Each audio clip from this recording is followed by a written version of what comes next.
We caught up with the magical world of Lionel at the Union Station in Indianapolis, Indiana. The man in charge is 48-year-old ex-record promoter Harry Turner of Cochraton, Pennsylvania. We ask him what he has here.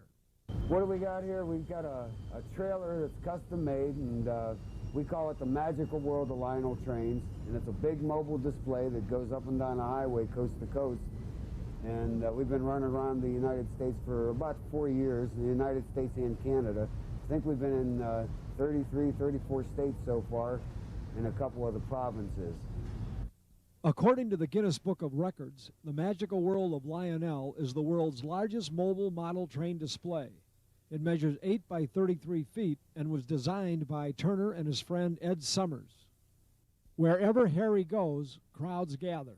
People really love it. I don't know the exact number of people that we've had through it, but it's around 1 million. And everybody just raves about it. We get big crowds everywhere we go.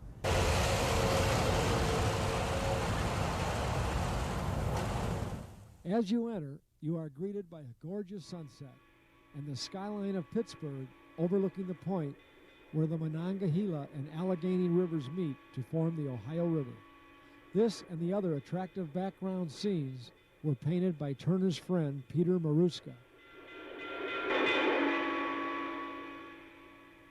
There's a row of buildings with the names of people and companies who contributed to the project.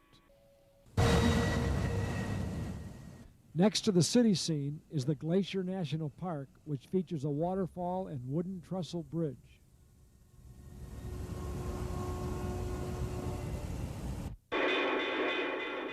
Turner and Maruska used photographs from the National Geographic to get the proper look for the various parts of the country. Here we have mesas and buttes and the long hot summers of Texas and Montana. If you look closely behind the 2 Lionel oil wells, you will find a train in the middle of the desert.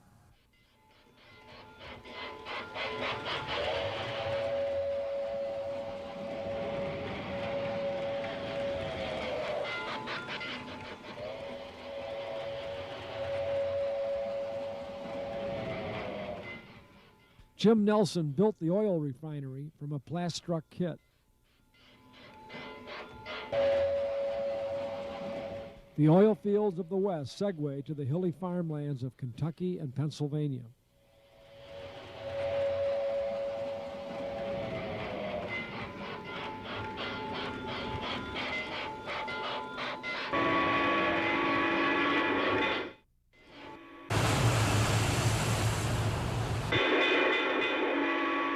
From the farmlands, we go to the hustle and bustle of a small New England town.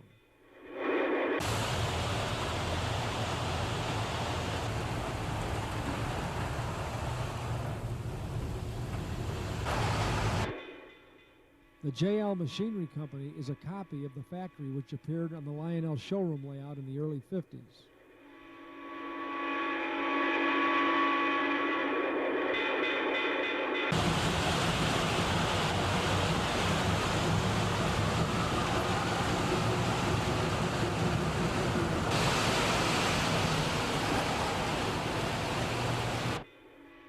Autumn in New England always seems so inviting. The hills are covered with leaves in shades of red, gold, and orange. And in this New England village, there is plenty of train action.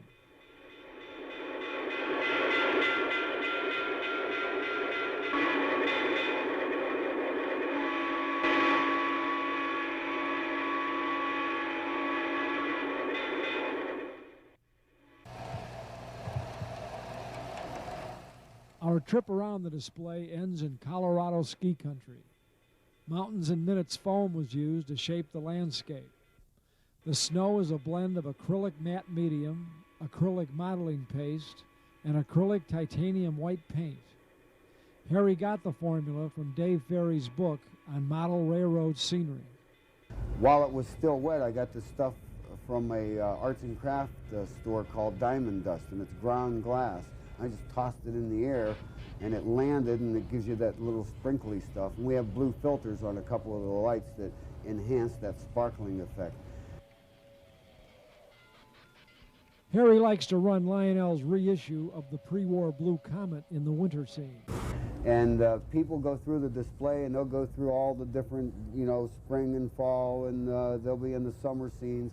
They get into the winter scenes, and Christmas sort of pops out right away.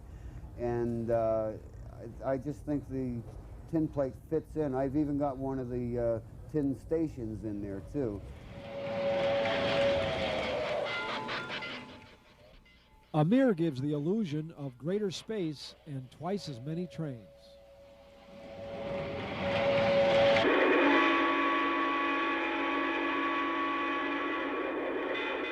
Accessories are activated by pushing buttons, which are located all around the layout. And, one button operates a crane, another operates a control tower, and these make it fun for the visitors that come to see us. They get a chance to get their hands on a little activity themselves.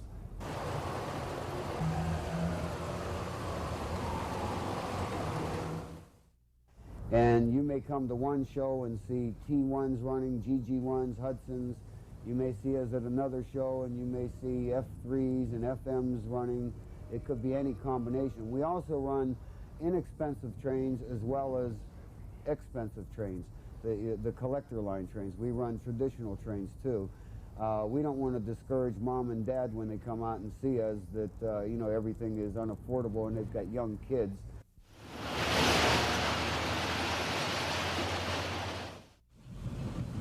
Harry's original wiring was a nightmare. There were lots of wrecks and shorts, and finding the problem was almost impossible because the wires were not color-coded. Harry called in Dave Barrett of Deepotronics. We went from 2.5 miles to over 8 miles of wiring in this thing, and it's really quite something. All the trains stop and start automatically. All the signal lights function. You'll see a red light, that train will stop. You get a green light, that train will take off. And if we have a failure, a mechanical breakdown of one train, it'll stop the train behind it without interfering with the rest of the trains. 400 feet of track make up 5 loops. The Deepotronics Watchman 2 and Watchman 3 systems allow 2 trains to operate on each loop.